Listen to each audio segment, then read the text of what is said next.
Pardon me. One of the big things to discuss is there are some very unique rules applying to this series that didn't apply to the previous series. We'll go over those in a moment, but we'll do the intros first. In the bottom right corner of the map, from Imaginary Gaming, it's going to be the blue Protoss player, Welmu. And in the top right, Mr. Sleepyhead, it's Root Iaguz. Yeah, so I guess the quick TLDR, a little bit of awkwardness, guys. Iaguz was asleep. I don't know if he just forgot or if he overslept or what the deal was, but he's here now. He's had about 15 minutes to wake up, get some coffee, splash some water on his face, whatever he needed to do to be prepared to play. Sadly, he didn't get to warm up StarCraft 2, but that's his fault for being late. Welmu's kind of in the same boat. He only just hopped on. Now, he hasn't just woken up, of course, but he had missed his first bus home and had to take the second one and thus a little bit late. So they each time out perfectly to still play the series in the matchup. But about this special set of rules.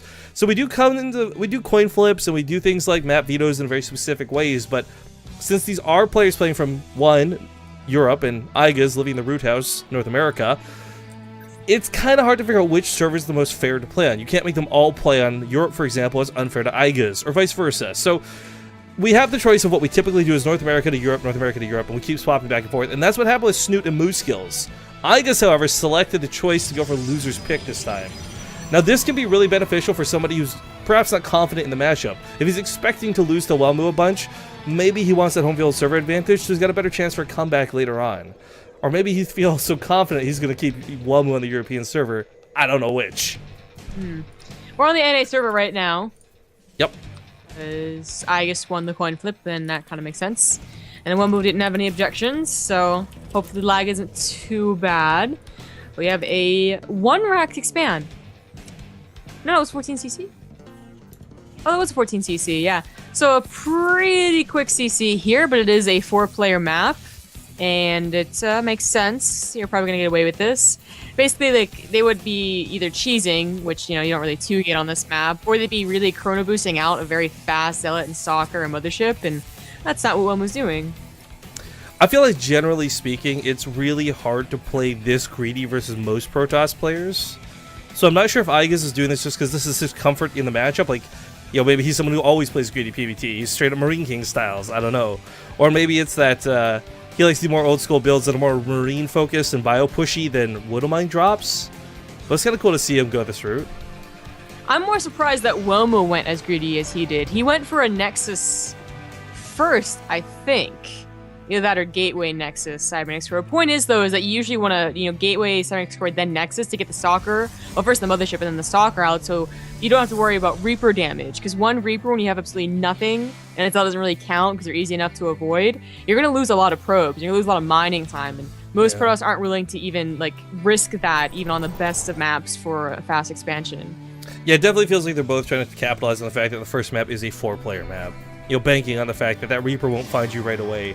That you'll get that extra 20 seconds, and vice versa for Iaguz was hoping that probe wouldn't scout him so quickly.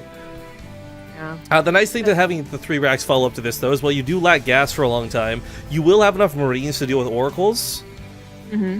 So, I mean, it's not what Welmu's going for, but it is every Terran's greatest fear. Yeah, yeah. You could also do a push with Marines. I feel like this is really fallen out of favor, though. Just like any pushes, Combat Shield, Marauder. Basically to get either the Stalker killed or the Mothership to pop an overcharge. We'll be seeing a lot more like Widowmine drops, Hellion builds, or just straight up macro, where you'd be surprised at how scary a Terran is when you didn't do anything to stop them from getting the fast 3cc, for instance. Which is not what Iaguz is doing. I mean, he could have gotten away with it if he had only known, but just can't. Someone in chat, by the way, asking for the full map order if you've still got it so they can update the Wikipedia page, I guess. I don't know, it's not a big deal, just if you have it copy-pasted, I meant. I didn't. It's still in the thing, though. Cactus, Echo, Coda, Expedition, Vanna. Well, there you have it. Guys, I want to remind everybody, of course, one more time, this is one of the last chances you're going to have to enter that watch contest, that giveaway. That $200 code could be yours, but it's game 1 of the finals. We'll announce the winner, and if you're not here to claim it, we'll move on to the next person and so forth. So I hope if you do enter, you're going to be sticking around for a while. And of course, we'll be hopping to the grand finals immediately after this one concludes. We're not going to take like an hour break or any BS like that. It's this best of 5 immediately into the best of 7 grand finale. No, actually, just a moment here, because we do have this game shaping up, but it's still that slower start. Who do you really want to see fight versus Snoot in this for that finals? Like, do you really want to see the Iaguz Welmu matchup go in the favor of Iaguz or Welmu? I would like to see Iaguz. I just really like TVZ. PC is like it's not as bad as it used to be in my opinion, especially since Stormhost are out of the matchup. But you know, Terran bias, I suppose. And plus, it's the matchup that we haven't never seen apparently. And you were talking about that. Actually, I don't want to go check. Yeah. I'm actually really curious too for Iaguz and Snoot, just because I would love to see how that goes. But I feel like there's just a lot riding against Iaguz in this instance. First of all, wow, it's just Colossus drops.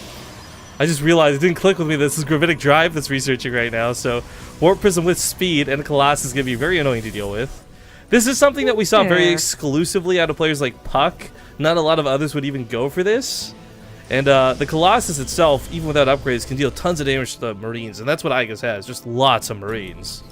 That's true. But usually we saw this specifically on maps that had an outlying natural. So like Nimbus or Vanai. What was the other map that we saw it on? I forget actually. But the point is that you have some place that was very easy to like drop and get away from. And I guess Cactus Valley kind of still fits that bill, as you do have some dead space on the right where the rocks are. Of course, Vikings are going to come out, and they actually want to kind of avoid making Vikings because Terrans want 4 medevacs. That and the fact that with Warp Prism speed, you actually cannot catch that Warp Prism. Not that, oh my god, it'll be close, you gotta rely on miscontrol. The Warp Prism already outruns Vikings without speed boosts, and with the speed upgrade, you're never gonna catch that thing. I think the other benefit to doing it like on Nimbus and whatnot is they put it like kind of behind the mineral lines, and the AI really messes up where, you know, I guess is getting a couple of good concaves, so that harass really didn't even do a whole lot. I mean, getting the upgrade for the Warp Prism is something that we usually just never see, and even so, like, Warp Prism in general is something we don't usually see in the early game, unless it's very specific builds.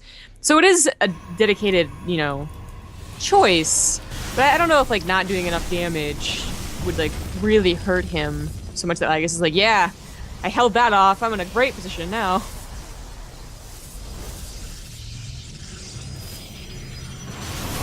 Oh, that was bold.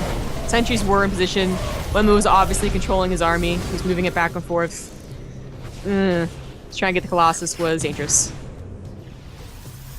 I mean, it's such a hard thing to contend with this many early Colossus, and it's not like Iaguz didn't know this was going to be the case. If there's a Colossus drop, chances are there's a good 2 or 3 more behind it. No.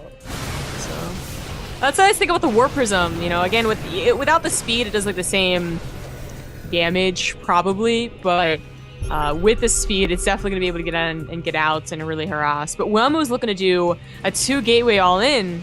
I mean, I don't want to call it all-in because he just only started +1, so it seems like it's just an attack of convenience. You noticed how far ahead he was. I would kind of label it all-in just because we don't see the extra probes coming out. We don't see the attempt for a third, right? Like, he's really dedicating for a killing blow, and he just might get it. Iaguz coming from behind, though, will catch the Colossus on the wrong side of the buffer. However, just walks back a couple of steps. 1 Colossus goes down. Zealots are off in the middle of nowhere, not guarding this army, but don't need to either. The Stalkers are doing a more than ample job. Iaguz just a few units short, and 1 Colossus goes down again, but GG is going to be called. Too many SCVs died, not enough units remain, and Welmu will take the first game in this best of 5.